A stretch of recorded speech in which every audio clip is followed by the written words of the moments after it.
할렐루야. 주님의 이름으로 환영합니다. 이제 우리 마음을 다해서 거룩하신 하나님께 예배드리겠습니다. 다 같이 기도하겠습니다.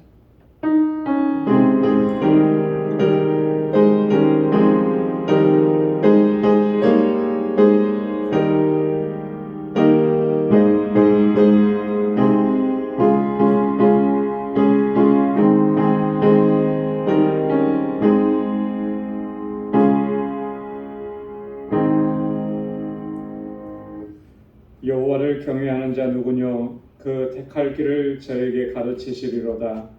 저희 영혼은 평안히 거하고 그 자손은 땅을 상속하리로다.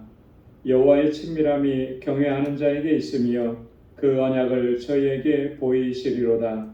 내 눈이 항상 여호와를 앙망함은 내 발을 그물에서 벗어나게 하실 것임이로다. 아멘. 자비하시고 거룩하신 여호와 하나님 아버지, 오늘도 주님의 거룩하신 보좌 앞으로 저희들을 불러주시고 하나님을 경배하고 찬양하며 예배케 하시니 감사합니다. 우리의 삶 속에 늘 함께 하시고 동행하셔서 그 능력의 발로 우리를 지켜주시고 믿음으로 살아가게 하신 하나님 감사합니다. 모든 것이 하나님의 은혜인 것을 이 시간 주님 앞에 고백합니다. 하나님, 이 고백과 감격을 가지고 여호와 하나님 주님을 경배하고 찬양하오니 하나님 이 예배를 받아 주옵소서. 우리 안에 더럽고 추하고 악한 것들을 주의 성령의 불로 깨끗하게 씻어주시고 우리 주님의 보혈로 깨끗하게 하셔서 아버지 하나님 앞에 서기에 부족함이 없도록 인도하여 주옵소서. 우리의 예배 기뻐 흠양해 주시고 예비하신 주의 평강으로 가득히 채워 주옵소서. 예수님의 이름으로 기원하옵나이다. 아멘.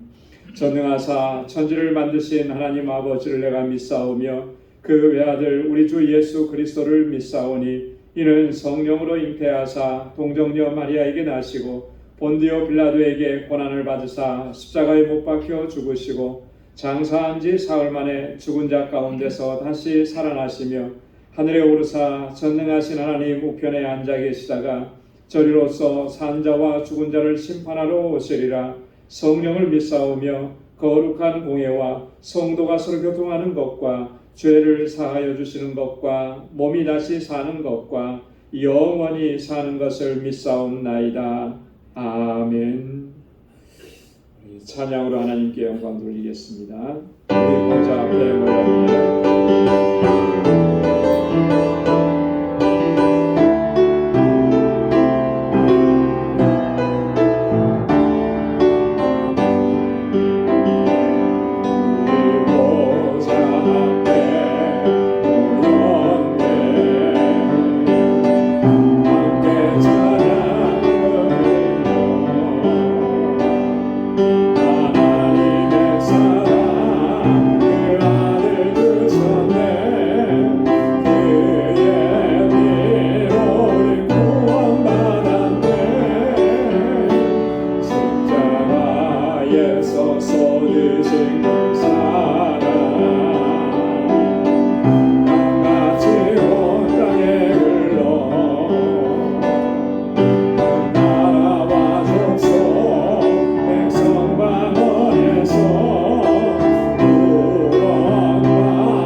지식되어 있는가 모든 죄에 더러워진 내 목을 주 앞에 지금 나눠서서 샘물같이 솟아나는 보혈로 눈보다 더 위게 씻으라 예수의 보혈로 그대는 씻기어 있는가 마음속에 여러 가지 죄악이 깨끗이 씻기어 있는가 3절 4절 주님 예수 다시 올 때 그대는 영접할 예복이 있는가 그대 몸은 거룩한 곳 성전에 들어갈 준비가 됐는가 예수의 보혈로 그대는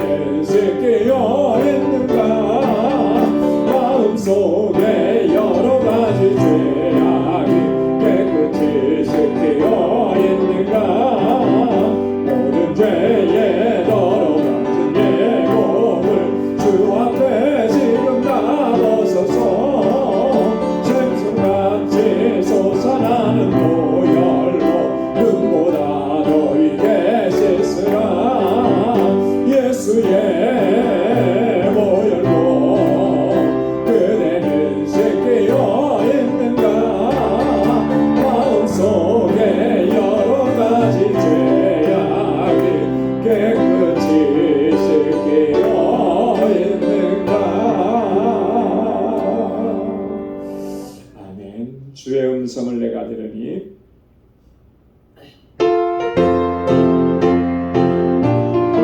수하면서 힘차게 찬양하겠습니다. 주의 음성을 내가 들으니 사랑하는 말일세 믿는 마음으로 주께 가오니 나를 영접하소서 내가 매일 십자가 앞에 더 가까이 가오니 구세주의 흘린 몸의 피로써 나를 정케 하소서 주여 넓으신 은혜 베푸사 나를 받아주시고 나의 품은 주의 뜻같이 되게 하여 주소서 내가 매일 십자가 앞에 더 가까이 가오니 구세주의 흘린 몸의 피로써 나를 정케 하소서 주의 보좌로 나갈 때에 어찌하니 기쁠까 주의 얼굴을 항상 배우니 더욱 친근합니다 내가 매일 십자가 앞에 더 가까이 가오니 구세주의 흘린 몸의 피로써 나를 정케 하소서 우리 구주의 넓은 사랑을 증량할 자 없으며 주가 주시는 참된 기쁨도 헤아릴 수 없도다 내가 매일 십자가 앞에 더 가까이 가오니 구세주의 흘린 몸의 피로써 나를 정케 하소서 내가 매일 십자가 앞에 더 가까이 가오니 구세주의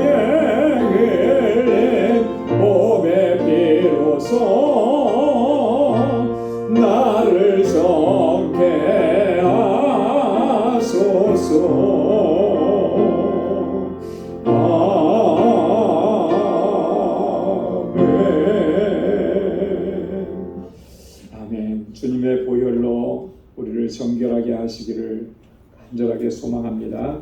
우리 이 시간 다 같이 통성으로 함께 기도하겠습니다. 우리 교회를 위해서 우리 교회에 주신 사명을 잘 감당하는 우리 믿음의 공동체가 되기를 위해서 기도해 주시고, 세워주신 주의 종들과 모든 사역자들, 우리 청지기들을 위해서 함께 기도해 주시고, 우리 주일학교와 유스그룹 EM 그리고 교사와 또 우리 전도사님 위해서 함께 기도해 주시고, 우리 선교사님들을 위해서 특별히 알라메다 방주교회 또 사역자들을 위해서, 우리 오늘 수술을 받으시고 회복 중에 있는 우리 정경아 선교사님을 위해서 함께 기도해 주시고요.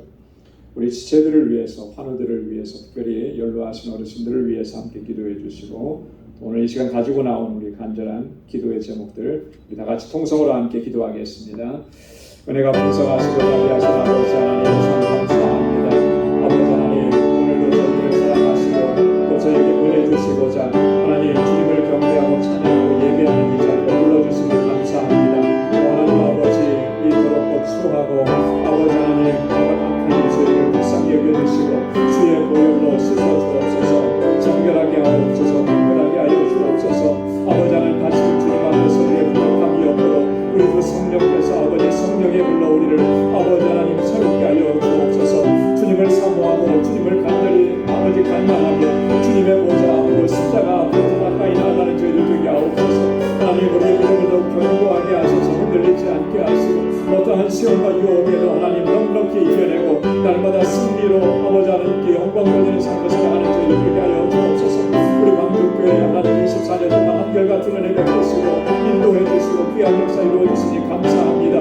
믿음의 공동체로, 사랑의 공동체로, 소망의 공동체로 든든하게 서서 하나님 이 세상 가운데 아버지 하나님 주님께서 우리에게 맡기신 이 귀한 사명, 이 직분을 잘 감당하게 하시고 아버지 하나님 구원의 방주가 되게 하소서. 아버지 하나님 주님의 택하신 영혼들을 주님 앞으로 인도하는 이 사명을 온전히 감당케 하여 주옵소서. 이 일을 위해서 세워주신 하나님의 귀한 종들, 신실한 주의 일꾼들, 아버지 하나님 귀한 청지기들, 아버지 하나님 기름 부어 세우소서. 우리 능력으로 함께 하시고 권능으로 역사해 주셔서 아버지 믿음으로 역사하는 주의 종들이 다 되게 하여 주시옵소서. 아버지 하나님, 우리 온 성도들의 마음과 뜻을 같이 하게 하시고 서로 사랑하게 하시고 아버지 정말 이 땅에서 하나님의 나라를 경험하는 삶을 인도해 주옵소서. 아버지 하나님, 이곳에서 자라는 우리 어린 신령들과 학생들과 우리 청장들을 잡아주시고 저들이 아버지 하나님 정말 믿음의 귀한 일꾼들을 아름답게 성장하고 아버지 하나님을 마음을 다해서 경외하고 아버지의 뜻을 쫓아가는 하나님의 자녀들이 되게 하여 주옵소서. 저희들을 위해서 수고하고 해서 우리 교사들에게 능력과 권능을 던져 주시고 우리 전도사님 하나님 강건하게 붙잡아 주시고 사랑하는 주의 종들을 통해 주를 통하여서 하나님의 말씀을 선포되어질 때 말씀의 역사가 일어나는 귀한 아버지 하나님, 우리 아버지 예수님의 예비 되도록 도와주시옵소서. 하나님 아버지 세계 곳곳에 주의 복음을 전하는 우리 선교사님들 강건하게 붙잡아 주옵소서. 그 사역의 현장 속에 하나님 주의 생명의 역사가 풍성하게 일어나게 하옵소서. 아버지 하나님 능력의 장중에 이끌어 주옵시고 우리 알라메다 방주교회 주님 세우셔서 우리 견고하고 든든하게 서서 하나님 그 지역의 영혼들을 아버지 앞으로 인도하는 구원의 방주가 되게 하옵시고 아버지 하나님 이 사역을 위해서 하나님 세워주신 하나님의 귀한 종들에게 능력으로 함께하여 주시옵소서. 우리 방주의 권속들 하나님 저들의 삶의 정황을 항상 눈동자와 같이 지켜주시고 아버지 주님 앞에 부르짖고 간구하는 종들의 기도를 들어주시옵소서. 하나님 늘 주님과 동행하는 삶을 살게 하시고 항상 깨어있게 도와주시고 하나님의 말씀으로 무장하고 나아가는 저들 되게 하여 주시옵소서. 연로하신 주의 종들을 하나님 붙잡아 주시고 끝까지 하나님의 나라 바라보며 믿음의 길을 완주하시길 도와주옵소서. 육신의 연약함이 있어 아버지 고통 중에 신음하는 주님의 자녀들을 만져주시고 치료하여 주옵소서. 아버지 모든 근심과 염려 걱정들을 이제는 다 주님께 맡기게 하옵시고 주님의 주시는 평강을 누리게 하여 주옵소서. 오늘도 아버지 주님 앞에 나아가서 간절하게 간구하고 기도합니다. 주의 종들의 기도마다 하나님 선하신 응답을 함께 주시고 오늘도 주의 말씀으로 우리를 새롭게 하시며 날마다 주님 앞에 더 가까이 나아가게 하시고 견고한 믿음 안에 서는 저를 되게 하여 주시옵소서. 오늘도 주의 말씀으로 우리를 새롭게 하여 주옵소서. 모든 감사 찬양 주님께 올려드립니다. 예수님의 이름으로 간절히 기도드리옵나이다. 아멘. 할렐루야.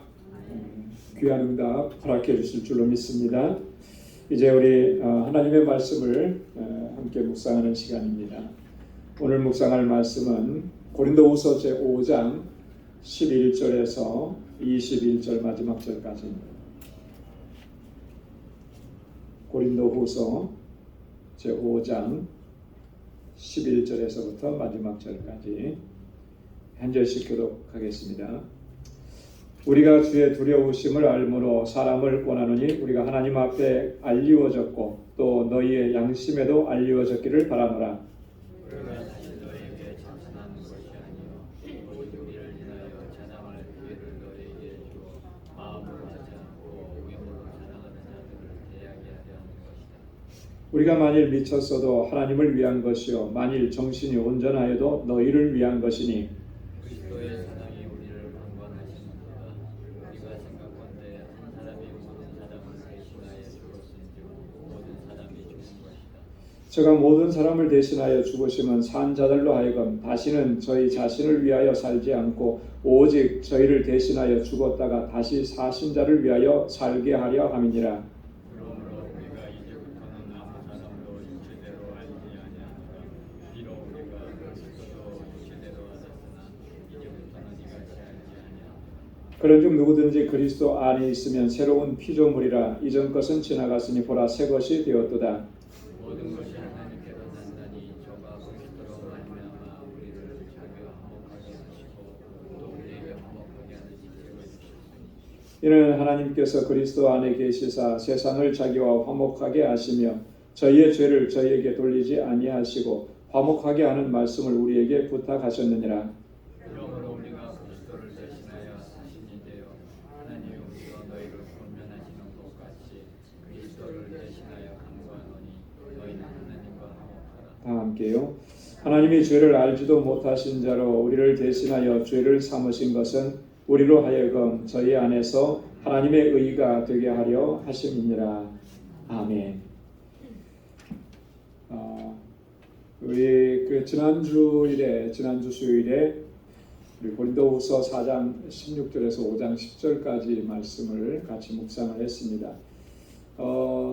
여기에서 바울이 중요한 두 가지 주제를 말씀을 했죠. 우리가 꼭 기억해야만 하는 것인데요. 첫째는 우리가 낙심하지 아니한다라고 하는 그런 고백을 했습니다. 복음을 전하면서 주님의 주신 사명을 감당하면서 여러 가지 참 힘들고 어려운 일들 많이 겪었지만 결코 낙심하지 아니한다. 왜냐하면 지금 우리가 받는 이 환난, 고난, 고통이라는 것은 잠시 겪는 것이고 이것은 경한 것이다, 가벼운 것이다. 왜냐하면 지극히 크고 영원한 것에 비하면 그건 아무것도 아닌데 이 환난이 결국 뭘 가져다 주느냐 하면 정말 영원한 중한 것을 우리에게 가져다 주기 때문이다. 자, 그러니까 이 말은 다른 말로 얘기하면 예수 믿으면서 환난이 없고 예수 믿으면서 고난이 없고 또 그리고 우리가 고난이 없는 그런 삶만을 추구한다면 과연 그 영광스러운 자리에 우리가 설 수 있겠느냐라고 하는 거죠. 그래서 오늘 우리가 예수 믿으면서 신앙생활하면서 고난이 있고 어려움이 있는 거, 핍박받는 거 이게 얼마나 귀한 것이고 값진 것이고 축복인 것을 우리가 바로 알아야 된다는 거예요. 그래서 그 고난을 통해서 하나님은 정말 말로 형용할 수 없는 그 영광스러운 것을 우리에게 허락해 주시는 거예요. 그래서 어떤 분이 그런 얘기를 했어요. 고난은 변장된 축복이다 이런 얘기를 했어요. 고난이라고 하는 것은 사실 이렇게 보면 정말 싫죠. 고난이 좋은 사람이 어디 있겠습니까? 그죠?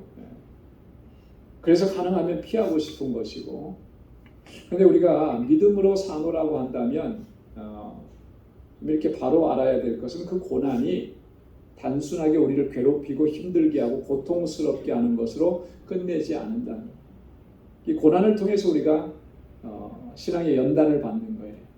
고난을 통해서 우리가 다듬어지는 거예요. 고난을 통해서 하나님께서 주시는 영원한 것을 담을 수 있는 그릇을 만들게 되는 거예요. 그래서 결국엔 그 고난이 우리로 하여금 그 영광의 중한 것, 그것을 얻게 이루게 하신다. 그러니까 내가 낙심하지 아니한다. 바울이 그 얘기를 한 것이고요. 그리고 두 번째로 강조한 것은 보면 이 5장 9절에 보면 주를 기쁘시게 하는 자 되기를 힘쓴다는 거죠. 항상 무엇을 하든지 나의 기쁨을 추구하는 것이 아니라 주님의 기쁨인 거예요. 주님의 기쁨. 그래서 우리가 어떤 일을 감당하고 어떤 사역을 감당할 때 과연 이 일이 주님께서 기뻐하시는 일인가? 우리가 늘 그것을 생각을 해야 한다는 거죠. 나의 기쁨과 나의 만족의 포커스가 맞춰지는 것은 바른 신앙의 모습이라, 바른 사역자의 모습이라 이렇게 말할 수가 없는 거예요. 오직 주님께서 과연 그것을 기뻐하실까? 주님의 기쁨이 되기를 늘 사모하고 갈망하고 그래서 최선을 다하는 것이죠. 이게 바울의 그 사역자로서의 자세였다. 오늘 우리가 신앙생활하면서 반드시 견지해야 될 그런 모습인 겁니다. 때때로 우리는 나의 기쁨을 추구할 때가 많고요. 나의 만족을 추구할 때가 많습니다. 목회를 하면서도 그런 유혹에 끊임없이 노출되어 있고요. 우리가 주님의 일을 하고 겉으로 표면적으로는 주님의 일을 한다고 주님을 위해서 했다고 하는데 결과적으로 보면은 내면적으로 보면 내 만족을 위해서 그렇게 열심히 수고하고 애썼던 적이 얼마나 많으냐는 거죠. 뭐 사람들은 뭐 이렇게 우리의 내면 깊숙이 있는 내 야망이나 꿈 이런 걸 모르니까 뭐 이렇게 열심히 했다고 칭찬해 줄 수 있을지 모르지만 하나님은 우리 마음의 동기까지 다 아시잖아요. 그래서 이게 정말 하나님의 영광을 위해서 하나님의 기쁨을 위해서 이 일을 했나? 누구보다도 하나님은 더 잘 아시는 거죠. 그 하나님 앞에 우리는 숨길 수가 없고 감출 수가 없는 거예요. 그래서 항상 우리가 주님의 기쁨과 주님의 영광을 위해서 늘 힘쓰고 또 애쓰는 이 바울의 모습을 통해서 우리가 도전을 받게 되는 것입니다. 자, 오늘 11절부터 21절까지는 크게 두 가지 주제로 좀 분리해 볼 수 있는데 11절에서 16절까지는 바울이 그리스도의 사랑이 우리를 강권하신다라고 하는 그런 주제, 핵심적인 주제를 가지고 얘기합니다. 이렇게 복음을 전하고 이 사역을 감당하는 이 모든 것들이 뭐냐면 그리스도의 사랑이 우리를 그렇게 이끌어 간다. 주님께서 내게 베풀어 주신 그 사랑의 이끌림을 받아서 모든 사명과 사역을 감당한다라고. 이게 굉장히 중요한 거예요. 여러분 우리가 봉사하고 섬기고 구제하는 거, 여러분 이 모든 것들이 정말 주님께서 나를 사랑하신 그 사랑이 감격스럽고 기쁘고 말로 형용할 수 없는 기쁨이 되어서 그래서 우리가 주님 맡겨주신 일들을 감당하는 그런 모습이 되어야 하는 것이죠. 사랑은 그렇게 우리를 이끌어갑니다. 두 번째는 17절부터 21절까지 그리스도 안에 있으면 우리가 새로운 피조물이다. 여러분 이 새로운 피조물이라고 하는 게 이게 굉장히 중요한 핵심적인 내용인 것입니다. 여러분 예수 그리스도 안에 있으면 새로운 피조물입니다. 피조물이라고 하는 말은 창조되었다라고 하는 거잖아요, 그죠? 창조되었습니다. 인간은 아담과 하와가 하나님께로부터 창조된 이후로 그 하나님의 창조 역사 속에서 지금까지 이어왔습니다. 그런데 그 아담과 하와는 하나님 앞에 범죄하고 또 그래서 타락했죠. 그래서 부패해졌습니다. 하나님의 구원이 없으면 결코 하나님의 그 영원하신 하나님의 나라에 갈 수가 없는 그런 상태가 되어버린 것이죠. 그런 상태의 인류를 하나님께서 구원하셔서 하나님의 백성 삼으시기 위해서 독생자 예수 그리스도를 보내주신 것이고요. 그리스도를 통해서 우리가 새로 태어나게 하신 거예요. 새로 창조되게 하신 겁니다. 이 새 창조라고 하는 의미가 바로 이 새로운 피조물이라고 하는 의미예요. 여러분 하나님께서 창조하신 세계 또 뭐 하나님께서 창조하셨던 인류는 다 완전했습니다. 그렇잖아요. 완전했기 때문에 창세기에 보면 하나님께서 그걸 보시기에 어땠다 그랬습니까? 좋았더라. 사람을 창조하시고 나서는 보시기에 심히 좋았더라. 심히 좋았더라. 하나님께서 좋게 보셨다라고 하는, 하나님의 눈에 심히 좋았다라고 하는 말은 다른 말로 얘기하면 완전했다라고 하는 그런 의미인 것이죠. 근데 범죄하고 타락한 이후에 그걸 다 잃어버린 거예요. 하나님의 형상도 잃어버리고 다 잃어버린 거죠. 하나님께서 독생자 예수 그리스도를 통해서 우리를 그때의 모습으로, 하나님 보시기에 좋았더라 하는 모습으로 우리를 새롭게 창조하신 거예요. 그 창조된 존재가 바로 새로운 피조물이라는 거예요. 이 새로운 피조물은 오직 그리스도를 통해서만, 그리스도 안에서만 새로운 피조물이 될 수 있다라고 하는 것. 그것이 바울의 선언인 것입니다. 자, 그러면 우리 본문의 말씀을 좀 한 절씩 읽어가면서 또 묵상해 보도록 하겠습니다. 자, 11절 말씀에 보면 우리가 주의 두려우심을 알므로 사람을 권하노니 우리가 하나님 앞에 알려졌고 또 너희 양심에도 알려졌기를 바라노라. 우리가 주의 두려우심을 알므로 그렇게 얘기합니다. 주의 두려우심을 알므로 사람을 권한다. 주님의 두려우심이라고 하는 것이 도대체 어떤 두려움일까? 이것은 그 절대자에 대한 막연한 두려움이나 공포 이런 것이 아니고요. 오늘 이 11절 말씀이 있기 전에 바로 10절에서 바울이 뭐라고 얘기했냐면 이렇게 얘기했습니다. 이는 우리가 다 반드시 그리스도의 심판대 앞에 드러나 각각 선악간에 그 몸으로 행한 것을 따라 받으려 함이라. 우리가 다 반드시 어디 앞에 드러나게 된다 그랬죠? 그리스도의 심판대 앞에. 여러분, 그리스도의 심판대 앞에 선다라고 하는 것은 어떤 의미입니까? 주님께서 다시 오셔서 세상을 심판하시는 날, 그죠? 주님의 재림의 때를 얘기합니다. 어느 누구도 예외 없이 그 심판대 앞에 서야 되는 거예요. 그때 심판대 앞에 설 때 주님께서 하시는 일은 각각 선악간에 그 몸으로 행한 것을 따라 받게 하신다 그랬거든요. 선악간에 그 몸으로 행한 것 따라 받게 하신다. 아주 주님의 심판은 철저한 거예요. 그 앞에 서는 우리의 모습은 두렵고 떨림일 수밖에 없다라고 하는 것이죠. 바울이 바로 그런 얘기를 하는 것입니다. 최후의 심판대 앞에 심판하실 주님 앞에 섰을 때 그 모습은 어떤 두려움이냐면 주님에 대한 경외의 두려움인 것입니다. 이 경외심이라고 하는 것은 우리가 하나님을 경외한다 그래서 많이 경외라는 말을 많이 사용하잖아요. 그 경외라는 말의 의미는 이런 거예요. 하나님은 전능하신 분이시고 완전하신 분이시고 영원하신 분이시기 때문에 하나님을 공경하고 또 그분 앞에 두렵고 떨리는 마음으로 서는 것을, 그걸 경외심이라는 거예요. 근데 이 두려움이라는 것은 공포의 두려움이 아니고 이 두려움이라고 하는 것은 하나님을 존중하기 때문에 그 앞에서 조심하는 그런 두려움을 얘기하는 거죠. 우리는 그리스도의 심판대 앞에 다 드러나게 되기 때문에 심판대에 서신 주님 앞에 주님의 모습을 보면 이런 두려움을 갖지 않을 수가 없다라고 하는 것입니다. 그런데 그때만 우리가 두려움으로 서게 되느냐면 아니죠. 오늘 하루하루의 삶이 이 그리스도께 대한 두려움과 경외심으로 살아가는 이 신앙의 자세가 너무나 중요한 것입니다. 오늘날 과연 우리의 신앙의 모습에 정말 하나님을 두려워하는 마음이 있는가? 라고 하는 것을 한번 스스로에게 질문을 해봐야 돼요.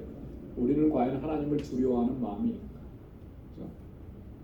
정말로 하나님을 두려워하는 마음이 있다면 지금 같지는 않을 것이다 라고 하는 생각을 하는 거죠. 하나님 앞에서 함부로 할 수가 없는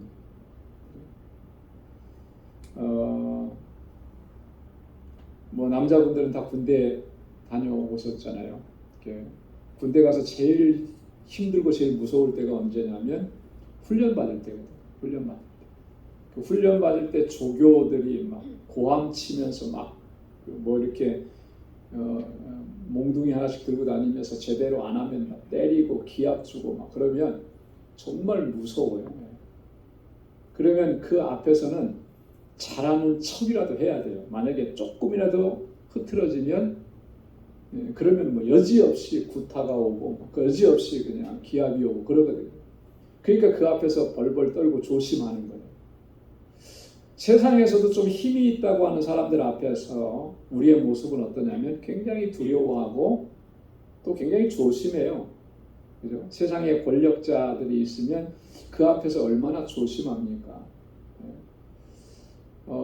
여러분들은 어떤지 모르겠습니다. 뭐 세상에서 참 권세 있는 사람, 얼마만큼 권세 있는 사람을 만나봤는지 한번 생각해 보시죠. 가장 권세 있는 사람을 만났다고 했을 때 그 사람 앞에서 내가 어떻게 했는가? 그 사람 앞에서 함부로 뭐 농담하고 그렇게 했나? 그런 적이 한 번도 없거든요. 부목사 시절의 담임 목사님은 정말 두려운 존재. 그 앞에 가서 한마디도 잘 못하는 거예요. 입이 안 떨어질 정도로. 여러분, 그런데 하나님 앞에서는 우리가 너무나 두려움이 없어요. 하나님을 경외한다고 하면서도 하나님 앞에서는 조심스러움이 없습니다. 그러면서 우리가 일상적인 삶 속에서 하나님의 자녀다움을 자꾸 잃어버리고 살아요. 이게 심각한 문제라고 하는 거예요. 고린도후서 7장 1절 우리가 나중에 또 말씀을 묵상하게 되겠지만 거기에 보면 사도 바울이 이렇게 얘기했습니다. 한번 다 같이 읽어볼까요? 시작. 그런즉 사랑하는 자들아 이 약속을 가진 우리가 하나님을 두려워하는 가운데서 거룩함을 온전히 이루어 육과 영의 온갖 더러운 것에서 자신을 깨끗이 하자. 하나님을 두려워하는 가운데서 거룩함을 온전히 이루고 영과 육과 영의 온갖 더러운 것에서 자기를 깨끗하게 하자. 여러분 정말 하나님을 두려워할 줄 안다면 하나님이 나를 거룩하게 하셨는데 이 거룩하게 하심을 지켜나가기를 생명보다도 더 중요하게 생각을 해야 합니다. 하나님의 자녀다움을 잃어버리는 것, 이것을 생명을 잃어버리는 것보다 더 안타까운 것으로 우리가 여겨야 한다라고 하는 것이죠. 그런데 우리가 예수 믿는다고 하면서도 그냥 함부로 하고요. 그죠? 네. 교회에 어떤 직분을 받았다고 하면서도 세상 속에서 살아가는 삶의 모습은 세상 사람들과 똑같고요. 다르지 않고요. 과연 그런 모습이 하나님을 두려워하는 마음이 있느냐라고 하는 거예요. 이건 굉장히 우리에게 큰 도전인 것입니다. 여러분 하나님께 대한 두려움을 가지고 하나님을 경외하는 마음으로 하나님 앞에 드러날 수 있는 우리 모두가 될 수 있기를 소망합니다. 그래서 오늘 바울이 그렇게 얘기했잖아요. 우리가 하나님 앞에 알리워졌고, 알리워졌다라고 하는 말은 하나님께서 다 보신 바가 되었다. 하나님께서 인정하신 바가 되었다. 자, 그러니 너희 양심에도 알리워졌기를 바라노라. 너희도 그렇게 하나님께서 우리를 보시듯이 그렇게 볼 수 있기를 바란다. 바울이 그렇게 이야기한 것입니다. 자, 그 다음에 12절에 보면 우리가 다시 너희에게 자천하는 것이 아니요 오직 우리를 인하여 자랑할 기회를 너희에게 주어 마음으로 하지 않고 외모로 자랑하는 자들을 대하게 하려 하는 것이라. 이게 무슨 말일까? 바울이 다시 너희에게 자천하는 것이 아니다. 우리 스스로를 천거하는 것이 아니다. 이제 이렇게 얘기했습니다. 우리를 인해서 자랑할 기회를 너희에게 준다. 이렇게 얘기해요. 이게 무슨 말입니까? 우리를 인해서 자랑할 기회를 너희에게 준다. 그러니까 우리가 너희의 자랑이 되기를 원한다. 그런 말이거든요. 자, 왜 바울이 이런 얘기를 했냐면 그 뒤에 말이 이렇게 얘기해요. 마음으로 하지 않고 외모로 자랑하는 자들을 대하게 하려 하는 것이라. 자, 마음으로 하지 않고 외모로 자랑하는 사람들이 지금 이 고린도 교회 성도들을 많이 유혹을 한 거예요. 그 사람들이 누구일까? 뒤에도 계속해서 나오는데 고린도 교회 안에 깊숙이 파고들었던 거짓 교사들인 거예요. 자, 그들이 고린도 교회 성도들을 자꾸 공격을 하는 거. 그 공격의 주된 내용이 뭐냐면 바울을 공격하는 거죠. 사도 바울. 고린도 교회 성도들에게 있어서 바울은 정말 잊을 수 없는 사람이잖아요. 복음을 전해준, 우리에게 생명의 말씀을 전해준. 자, 그런데 바울을 공격하는 이유는 바울을 공격해야만 자신들의 목적을 이룰 수가 있기 때문에 그렇게 하는 거예요. 그래서 자꾸 그렇게 공격을 하는데, 이런 사람들이 바울이 여기서 표현하는 마음으로 하지 않고 외모로 자랑하는 자들이다. 자, 근데 이들에게 대적하고 이들을 대항하고 이들에게 할 말이 있을 수 있게끔 하기 위해서 너희로 하여금 우리를 인해서 자랑할 기회를 너에게 주려는 것이다. 우리 스스로가 자천하고 우리 스스로가 우리 칭찬을 받으려고 그렇게 하는 것이 아니라 너희를 유혹하고 너희를 넘어뜨리려고 하는 저 사람들하고 대적하게 하기 위해서 하나님께서 우리를 통해서 어떤 일을 이루셨는지, 어떤 역사를 이루셨는지, 우리를 통해서 너희가 복음을 받았는데 너희가 받은 그 복음이 얼마나 소중하고 귀한 것인지 그것을 바로 알게 하고, 그래서 그것으로 저들의 대적을 물리치게 하기 위함이다. 바울이 그런 의미로 바로 이렇게 이야기한 것입니다. 자, 그러면서 13절에 보면, 자, 우리가 만일 미쳤어도 하나님을 위한 것이요 만일 정신이 온전하여도 너희를 위한 것이다. 굉장히 극단적으로 얘기하는 것 같죠. 그죠? 미쳤어도. 왜 바울이 이런 말을 했을까? 뜬금없이 이 말을 한 게 아니고요. 당시에 그 거짓 교사들은 바울을 이렇게 비난을 했다라고 하는 거죠. 바울이 정신 나갔다. 바울이 미친 사람이다. 바울은요, 복음을 전하면서 종종 이런 비난을 받았었습니다. 그 사도행전 26장 24절에 보면 바울이 자신을 변론하고 또 그리스도의 복음을 증거할 때 당시에 그 총독이었던 베스도가 이렇게 얘기합니다. 바울이 하는 이 모든 말로서는 자기가 당해낼 기력이 없으니까 나중에 뭐라고 얘기하냐면 이렇게 얘기해요. 바울이 이같이 변명하며 베스도가 크게 소리하여 가로되 바울아 내가 미쳤도다. 내 많은 학문이 너를 미치게 한다. 그냥 그렇게 말해버린 거예요. 바울이 예수 그리스도의 복음을 그렇게 당당하게 증거하고 하니까 할 말이 없으니까 나중에 그렇게 얘기하죠. 네가 미쳤구나. 네가 참 공부도 많이 하고 많은 걸 알더니 좀 정신이 이상해졌구나. 이제 이렇게 매도해버린 거예요. 당시에 거짓 교사들이 바울을 그렇게 고린도 교회 안에서 매도했다라고 하는 거예요. 자, 그래 좋다. 우리가 미쳤다고 하면, 자, 미쳤어도 무엇을 위해서, 누구를 위해서 미친 거라는 거예요? 하나님을 위해서, 그죠? 하나님을 위해서 미친 거다. 하나님의 일을 하면서 그렇게 된 거다. 우리는 끝까지 끊임없이 하나님을 위해서 주의 복음을 증거하는 일을 감당했다. 또 정신이 온전하여도 누구를 위해서 그렇게 한 거라고요? 너희를 위해서 그렇게 한 것이다. 우리가 온전한 정신으로, 여기서 정신이 온전하다라고 하는 말은요, 절제된 마음의 상태를 이야기하는 거거든요. 그래서 바른 판단과 바른 생각을 가지고 이야기하는, 이 온전한 정신으로 그렇게 말하고 복음을 전하고 이 모든 한 것도 다 여러분들을 위해서 그렇게 한 것. 그러니까 지금 바울은 오직 그 중심이 어디에 있습니까? 하나님을 위해서, 그리고 고린도 교회 성도들을 위해서. 이렇게 복음을 증거하고 고린도 교회 성도들을 위해서 최선을 다했는데 거짓 교사들의 그런 어떤 논리와 비난에 흔들린다라고 하는 것, 그건 있을 수 없는 일이라고 하는 거죠. 그래서 바울이 이렇게 강력하게 얘기합니다. 자, 그러면서 한 걸음 더 나아가서 14절에서는 이 얘기를 해요. 그리스도의 사랑이 우리를 강권하셨다. 우리가 이렇게 열심을 내고 이런 비난을 받고 이런 어떤 모욕을 당하면서도 끊임없이 주의 복음을 전하고 여러분들을 섬기는, 그게 근원이 뭐냐면 하나님의 사랑이라는 거예요. 그리스도의 사랑이라. 그리스도께서 우리를 사랑하셨기 때문에, 그 사랑이 우리를 강권하셨기 때문에 우리가 무슨 얘기를 듣고 어떤 비난을 받는다 하더라도 우리는 이 복음을 증거하는 것이다. 사도 바울이 자신을 위해서 살지 않고 오직 하나님과 교회를 위해서 살아왔던 그 이유가 뭐였냐면, 그 근거가 뭐였냐면 바로 그리스도의 사랑에 강권하신 때문이에요. 여러분, 우리가 교회 안에서 봉사하고 직분을 감당할 때에 정말 중요한 것이 바로 이거예요.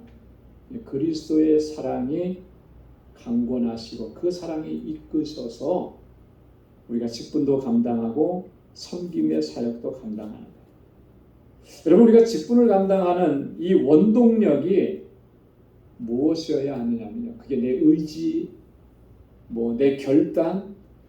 우리는 그래서 이 사명과 직분을 감당하고 또 섬김의 사역을 감당한다고 우리가 생각할지 모르지만요, 여러분, 이 내 의지나 결단이라고 하는 것이 얼마나 연약한지요. 그죠? 너무나 쉽게 무너져 내리잖아요.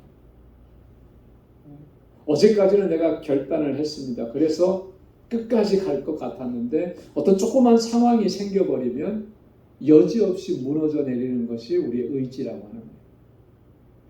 그 의지를 가지고 주님의 주신 사역을 끝까지 감당할 수 있다고 생각한다면 그건 착각인 거예요. 끝까지 갈 수가 없어. 내게 역사하신 그리스도의 사랑이 나를 감동시키시고 그 사랑이 우리를 움직여서 이끌어 가실 때 그를 통해서 하나님은 끝까지 그 사명을 감당하게 하시는 줄로 믿습니다. 그래서요, 나를 향하신 주님의 사랑이 얼마나 위대하고 크고 놀라운지를 늘 기억해야 하는 것입니다. 그 사랑에 우리가 눈물을 흘리고 그 사랑에 우리가 감동하고 그 사랑에 감격해서 주님께서 나에게 무슨 일을 맡겨주시든지 여러분 그 사명을 감당할 수가 있는 거예요. 주님의 사랑이 아니고는 우리가 어떠한 일들도 감당할 수가 없습니다. 주님께서 나를 먼저 사랑해 주셨기 때문에 내가 내 형제와 내 이웃과 모든 사람을 사랑할 수 있는 그런 마음을 갖게 되는 거예요. 그래서 내 안에서 이 그리스도의 사랑에 대한 감사와 감격이 식어지면 겉으로 드러나는 봉사와 섬김에 또 직분을 감당하는 이 일에도 식어지게 되어 있어요. 열심히 식어졌다, 열심을 안 한다, 이게 다 근원이 뭐냐면 그리스도의 사랑에 대한 감격이 식어졌기 때문에 그런 거예요. 정말 그 사랑이 뜨겁고 정말 감격스럽다면, 그래서 지금도 여전히 주님의 그 사랑만 생각한다면, 몸둘 바를 모르겠다면 여러분 어떤 일을 감당해도 그게 힘들고 지치는 일이 아닌 것이죠. 그래서 여러분 오늘도 나를 사랑하신 주님의 그 사랑 안에 거하고 그 사랑에 감격해서 주님의 주신 사명을 감당할 수 있는 우리 모두가 될 수 있기를 소망합니다. 자, 15절에 보면 저가 모든 사람을 대신하여 죽으심은 산 자들로 하여금 다시는 저희 자신을 위하여 살지 않고 오직 저희를 대신하여 죽었다가 다시 사신 자를 위하여 살게 하려 함이라. 여러분, 주님께서 나를 위해서 또 우리 모든 사람을 위해서 죽으신 것은 그래서 우리가 그리스도로 말미암아 새로운 삶을 얻고 새로운 피조물이 되어서 새롭게 살아간다라고 하는 것은 뭘 의미하느냐 하면 이제는 다시는 우리가 나를 위해서 살지 않고 주님을 위해서 살게 하시기 위함이다. 여러분, 물론 우리가 이 땅에서 주어진 인생을 살면 그것은 내 인생이라고 우리가 충분히 얘기할 수가 있을 겁니다. 그죠? 내게 주어진 인생이고 내게 주어진 삶이고, 그러니까 이 삶을 내가 내 마음대로 주관하고 살아갈 수 있을 것이라고 생각을 할 거예요. 그런데 이것은 구원받은 하나님의 백성의 바른 자세가 아니라고 하는 것이죠. 오늘 바울이 분명하게 얘기하는 거예요. 주님께서 나를 위해서 대신 죽어주셨는데 내가 죽어야 될 자리, 그 자리에 주님이 쓰셔서 대신 죽어주시고 그렇게 해서 나는 살아났잖아요. 나는 새 생명을 얻었잖아요. 그렇게 하신 이유가 뭐라고 얘기했습니까? 이제 다시는 나 자신을 위해서 살지 말고 나를 위해서 죽으신 그 주님을 위해서 살게 하려 합니다. 여러분, 이게 핵심적인 내용입니다. 주님께서 나를 위해서 대신 죽어주신 것, 그래서 나를 살려주신 그 주님의 대속의 죽음의 목적이 뭐냐면, 이제는 더 이상 나를 위해서 살지 말라, 자기 자신을 위해서 살지 말라는 것이죠. 오직 주님을 위해서 살라는 것이죠. 주님이 나의 주인 되시고 주인 되신 주님의 뜻대로 행하면서 살아가는, 이게 주님의 죽으신 목적입니다.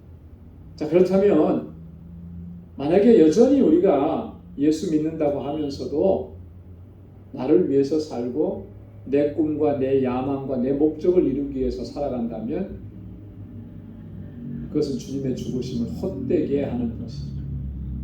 여러분 어떻습니까? 지금까지 나의 인생을 살아오면서 나는 정말 주님을 위해서 살아오고 있었는가? 아니면 내 야망과 내 꿈을 이루기 위해서 여전히 거기에서 땀 흘리고 수고하고 분투하고 그렇게 살아가느냐? 바울이 우리에게 고백하고 우리에게 증거해준 이 말씀들은요, 우리로 하여금 다시금 결단하게 만드는 것입니다. 그래서 바울이 갈라디아서 2장 20절에서는 이렇게 고백을 했습니다. 우리 한번 같이 읽어보도록 하겠습니다. 갈라디아서 2장 20절이요. 내가 그리스도와 함께 십자가에 못 박혔나니 그런즉 이제는 내가 산 것이 아니요 오직 내 안에 그리스도께서 사신 것이라. 이제 내가 육체 가운데 사는 것은 나를 사랑하사 나를 위하여 자기 몸을 버리신 하나님의 아들을 믿는 믿음 안에서 사는 것이라. 아멘. 그리스도께서 죽으심으로 말미암아 나도 주님과 함께 십자가에 못 박혔어요. 그러면 이제는 내가 사는 것이 아니야. 내 마음대로 내 뜻대로 내 생각대로 사는 것이 아니라 내 안에 거하시는 그리스도의 이끄시는 대로 살아가는 삶, 그것이 진정한 하나님의 자녀의 삶인 줄로 믿습니다. 자, 16절에 보면 그러므로 우리가 이제부터는 아무 사람도 육체대로 알지 아니하노라. 비록 우리가 그리스도도 육체대로 알았으나 이제부터는 이같이 알지 아니하노라. 관점이 바뀌는 것입니다. 이제부터는 그랬잖아요. 이 이제부터는이라고 하는 말은 그 시점이 이런 겁니다. 그리스도께서 모든 사람을 위해서 죽으시고 부활하셨다는 사실, 그것이 나를 위한 주님의 구속의 역사라고 하는 것을 깨달은 후로부터는 이제는 모든 사람들을 육체대로 알지 아니한다. 단순히 인간적인 지식에 따라서 세상적인 관점으로 인간적인 기준으로 판단하지 않는다라고 하는 그런 의미인 것입니다. 우리가 그리스도도 예전에는 그렇게 알았었다라고 바울이 고백하잖아요. 그러나 이제는 그렇게 알지 않는다라고. 육체대로 알지 아니하고 세상의 관점대로 그리스도를 이해하지 아니하고 성령께서 우리에게 감동 감화하시는 그 성령의 뜻대로 예수 그리스도를 우리가 믿고 이해하고 알아간다라고 하는 것이죠. 여러분, 바울이 회심하기 전에 예수 그리스도에 대해서 바울이 알고 있었던 그런 내용들은 어떤 것입니까? 바울이 회심하기 전에 예수 그리스도를 어떤 존재로 이해하고 또 그리스도를 믿는 사람들을 어떻게 대했었죠? 그리스도를 믿고 그리스도를 추종하는 사람들을 잡아다가 옥에 가두는 거죠. 그래서 그리스도는 유대 종파의 이단이었던 거예요. 그리고 그리스도를 쫓는 존재들은 다 그런 사람들이었던 것이죠. 그래서 그들을 잡아다가 옥에 가두고 죽이고 하는 일에 바울은 앞장섰던 것이죠. 예전에 바울은 그랬었다라고 하는 것이죠. 사람들이 생각하는 대로, 사람들이 판단하는 대로, 유대 종파의 지도자들이 생각했던 대로 예수 그리스도를 생각했던 것입니다. 그러나 이제는 그렇지 않다라고 하는 거죠. 왜냐하면 주님이 나의 구원자시고 그리스도의 그 십자가의 죽으심과 다시 부활하심으로 말미암아 내가 새 생명을 얻고 새로운 피조물이 되었기 때문에 이제는 그리스도를 그렇게 보지 않는다라고. 사람들을 바라볼 때도 육체대로 보지 않는 거예요. 하나님께서 얼마나 그를 소중하게 여기시고 하나님께서 얼마나 그를 귀하게 여기시는지 그렇게 바라본다. 여러분 이게 굉장히 중요한 거예요. 여러분 우리가 복음을 전할 때 정말 그 한 영혼 한 영혼에 그 하나님의 마음이 그 영혼에게 가 있는 것을 바라본다면 여러분 그 한 영혼 한 영혼이 소중하지 않을 수가 없는 거죠. 하나님께서 나를 소중하게 여기셨듯이 그리스도께서 나를 소중하게 여기셔서 믿게 하시고 하나님의 자녀로 삼아 주셨듯이 저 사람에게도 하나님께서 그와 같은 역사를 이루어 주시기를 간절하게 간구하는 그런 마음. 그래서 한 생명이 너무나 소중한, 너무나 귀한 거예요. 함부로 할 수 없는 거죠. 여러분 그러한 마음이 저와 여러분들 안에 있을 때 하나님께서는 우리를 통해서 또 예수 그리스도께서 이루셨던 그 구원의 놀라운 역사를 증거하게 하시고 또 그 영혼들을 주님께로 돌아오게 하는 그런 역사를 이루어 주실 줄로 믿습니다. 자, 그 다음에 우리 두 번째 단락인데요. 우리 간단하게 좀 살펴보겠습니다. 17절부터 21절까지 말씀인데 먼저 17절에 보면 그런즉 누구든지 그리스도 안에 있으면 새로운 피조물이라 이전 것은 지나갔으니 보라 새 것이 되었도다. 너무나 우리에게 잘 알려진 유명한 말씀이잖아요. 그리스도 안에 있으면 우리가 어떤 사람이라고요? 새로운 피조물이다. 그리스도 안에라고 하는 이 말의 의미는 이런 거예요. 그리스도께 대한 믿음과 회개를 통해서 그리스도와 연합한 자가 된 상태.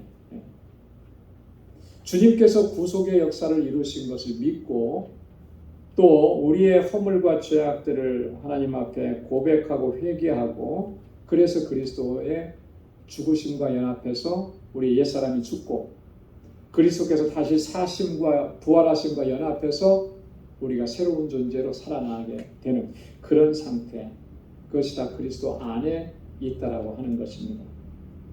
이런 사람이 바로 새로운 피조물이다. 이게 새로운 피조물이라고 하는 것은 아까도 말씀을 드렸죠. 우리 안에서 새 창조의 역사가 일어난 거예요. 그죠? 마치 우리 창세기에 있는 하나님의 창조의 역사가 일어났던 것처럼 우리 안에서 예수 그리스도로 말미암아 우리를 새롭게 창조하시는 역사, 새 창조의 역사가 일어난 거예요. 그래서 우리가 새로운 피조물이 되었다. 이전 것은 지나갔다. 예전의 그 사고 방식이나 생활 방식이나 예전에 생각했던 것들은 이제 다 지나간 거예요. 새 것이 되었다. 그리스도와 그리스도의 나라에 합당한 그런 삶의 방식으로 살아가도록 우리를 그렇게 변화시켜 주셨다라고. 여러분 이 새로운 피조물이면 마땅히 삶의 방식도 바뀌게 되는 것이죠. 그렇잖아요. 여러분 우리가 이 어떤 새로운 장소로 옮겨지게 되면 거기에 맞게끔 말하는 것이나 행동하는 것도 달라지게 되는 거. 이건 당연한 이치인 겁니다. 한국에서 우리가 살 때에 그 사회 풍습이나 뭐 그곳에서 말했던 습관이나 이런 것들을 가지고 살았다면 그게 한국에서는 맞았을 거예요. 그러나 미국으로 와서는 또 여기에 생활 방식을 따라가게끔 되어 있는 거예요. 마찬가지 원리인 것입니다. 우리가 새로운 피조물이 되기 이전에 옛사람의 모습은 그곳에서 쓰던 말들, 그곳에서 행동하던 것, 그걸 그대로 복습하고 따라가던 삶이었을 거예요. 그러나 예수 그리스도로 말미암아 새로운 피조물이 됐으면 생각하는 것도 그렇고 사고하는 것도 그렇고 행동하고 말하는 것도 그렇고 다 달라지게끔 되어 있는 것이죠. 예수님께서 마태복음 5장에서 7장까지 산상수훈의 말씀을 증거해 주셨는데요. 여러분 이 산상수훈의 말씀들은 하나님의 나라를 소유한 하나님의 백성들의 그 천국 윤리라 이렇게 얘기하시죠. 우리 그리스도인들은 세상의 어떤 관점으로 그런 어떤 세상의 윤리적인 기준으로 평가받는 것이 아니고요. 주님께서 말씀해 주신 이 말씀들에 의해서 평가를 받는 것이죠. 예수 믿고 구원받았다고 하면서도 여전히 내 생각하는 것과 삶의 방식이 세상의 것들을 버리지 못하고 있다면 정말 그에게 역사하신 그 구원의 은혜라는 것이 정말 진짜일까? 여러분, 진짜로 구원의 은혜가 임했으면 사람은 변화가 되게 되어 있는 거예요. 그죠? 예수님을 만났던 삭개오, 그의 삶의 패턴이 완전히 다 바뀌었잖아요. 예수님을 만났던 제자들의 모습, 완전히 옛사람이 없어지고 그리스도 안에서 새로운 사람으로 바뀌어져 갔잖아요. 주님을 만나게 되면 생각하는 것도 바뀌게 되죠. 그 입에서 나오는 말도 다 바뀌게 되는 거죠. 행동하는 것 하나하나가 달라지게끔 되어 있는 것입니다. 그래서 바울이 지금 이런 표현을 사용한 거죠. 이전 것은 지나갔으니 보라 새 것이 되었도다. 자, 우리 새로운 피조물로 우리를 삼아주시고 또 하나님께서 우리에게 아주 중요한 것을 부탁하시고 맡겨주셨습니다. 우리가 여기까지만 좀 같이 말씀을 묵상하겠는데요. 자, 18절과 19절 말씀에 보면 모든 것이 하나님께로 났나니 저가 그리스도로 말미암아 우리를 자기와 화목하게 하시고 또 우리에게 화목하게 하는 직책을 주셨으니 이는 하나님께서 그리스도 안에 계시사 세상을 자기와 화목하게 하시며 저희의 죄를 저희에게 돌리지 아니하시고 화목하게 하는 말씀을 우리에게 부탁하셨느니라. 그리스도로 말미암아 우리를 자기와 화목하게 하셨다. 그리스도를 통해서 우리를 하나님과 화목한 관계 안으로 불러주셨다.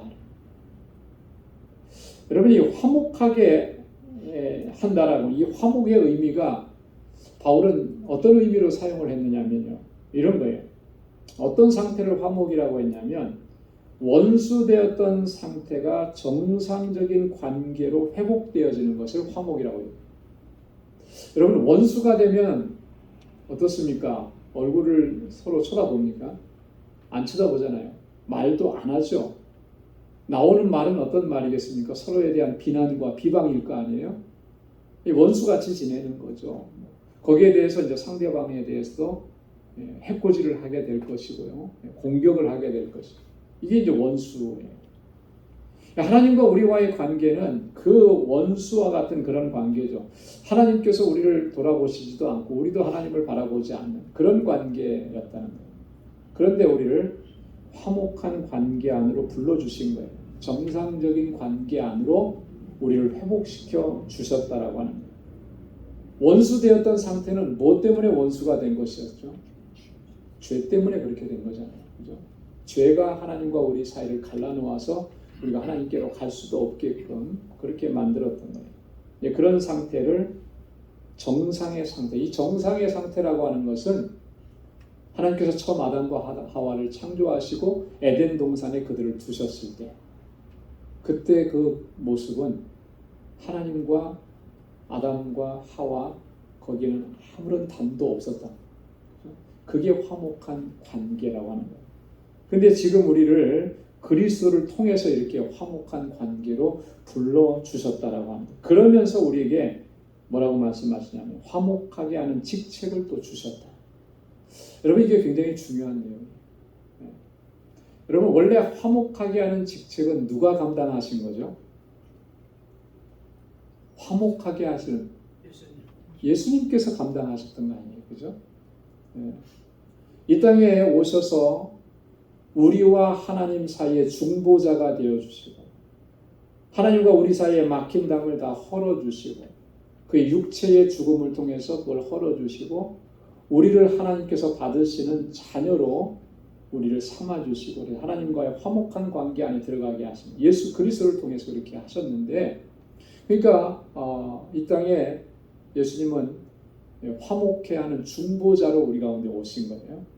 그리고 그 일을 다 이루셨습니다. 그 다음에 오늘 본문의 말씀에 보니까 우리에게 그 화목하게 하는 직책을 주셨고 19절에 보니까 화목하게 하는 말씀을 또 우리에게 부탁하셨다. 여러분, 화목하게 하는 말씀이라는 게 뭐겠습니까? 뭐가 화목하게 하는 말씀이겠습니까? 하나님께서 하나님과 우리 사이에 화목을 이루실 때 무엇을 통해서 이루신 거라고 그랬어요? 예수 그리스도를 통해서. 예수 그리스도를 통해서 이루셨다라고 하는 것은 예수 그리스도께서 행하셨던 구속의 사건을 말하는 거거든요. 주님이 십자가에 달려 돌아가시고 우리의 죄를 다 씻어주시고 그리고 죽은 지 3일 만에 다시 부활하시고 그래서 우리를 다시 살리시고 이것이 우리를 화목하게 하시기 위해서 주님께서 행하신 것인데 그것을 지금 바울이 여기서 화목하게 하는 말씀이라고 그걸 우리에게 맡겨주셨다는 거예요. 부탁하셨다라고 하는 거예요. 그걸 전하게 하신 거죠. 그걸 증거하게 하신 거예요. 그렇게 하면서 화목하게 하는 직책을 감당하게 하신 거예요. 자, 그래서 우리가 우리에게 하나님께서 우리를 부르시는 그날까지 우리가 감당해야 될 사명이 있습니다. 그거는 아직도 여전히 하나님을 알지 못해서 하나님과 원수되어 있는 그 사람들에게 화목하게 하는 말씀, 예수 그리스도, 우리 주님의 그 구속의 사건을 증거하고 전하는 거예요. 그래서 그들도 우리와 같이 하나님과 화목한 관계 안으로 들어오게 하는 이 사명, 감당하라고 그 직책을 우리에게 맡겨주셨다. 이거 굉장히 중요한 직책입니다. 우리에게 정말 우리가 포기할 수 없고 놔서도 안 되는 우리가 끝까지 감당해야 하는 사명인 것이죠. 사도 바울이 주님께로부터 그 직책을 받고 그 사명을 죽는 그 순간까지 감당하면서 복음을 증거했던 것처럼 저와 여러분들도 바울이 그렇게 했던 것처럼 우리도 끝까지 주님께서 주신 이 직책, 이 사명을 감당하면서 한 영혼이라도 더 주님께로 돌아오게 한 이 일에 언제나 최선을 다하는 저와 여러분들이 다 될 수 있기를 주님의 이름으로 축원합니다. 기도하겠습니다. 하나님 아버지 감사합니다. 오늘도 저희들에게 귀한 말씀을 허락해 주시고 예수 그리스도로 말미암아 새로운 피조물이 되게 하신 이 놀라우신 주님의 은혜를 다시 기억하게 하시고 그 은혜의 감격 안에 머무를 수 있도록 인도해 주셔서 감사합니다. 하나님 또한 우리에게 맡겨주신 이 귀한 직분 화목하게 하신 이 직책을 하나님 잘 감당할 수 있도록 주 성령께서 하나님 능력으로 역사하시고 우리를 인도하여 주옵소서. 아버지 하나님 그래서 주님 오시는 그날까지 주님의 뜻대로 행할 수 있게 하시고 하나님의 자녀다움을 결코 잊지 않도록 도와주시고 우리를 거룩하게 하심을 힘써 지켜나가는 주의 백성들, 신실한 주의 백성들이 되게 하여 주옵소서. 오직 주님만 의지하고 주님께 모든 걸 의탁하고 또 주님의 인도하심에 온전한 순종으로 나아갈 수 있는 우리 방주의 권속들이 다 될 수 있도록 은혜 베풀어 주옵소서. 이제는 우리 주 예수 그리스도의 무한하신 은혜와 하나님 아버지의 크고 놀라우신 사랑과 성령의 위로 교통 충만하심의 역사가 우리에게 허락해 주신 이 귀한 직분과 사명을 충성스럽게 감당하기로 결단하는 사랑하는 주의 종들과 또 저들의 가정과 직장과 생업의 터전과 학업 위에 이제로부터 영원까지 함께 하시기를 간절히 축원하옵나이다. 아멘.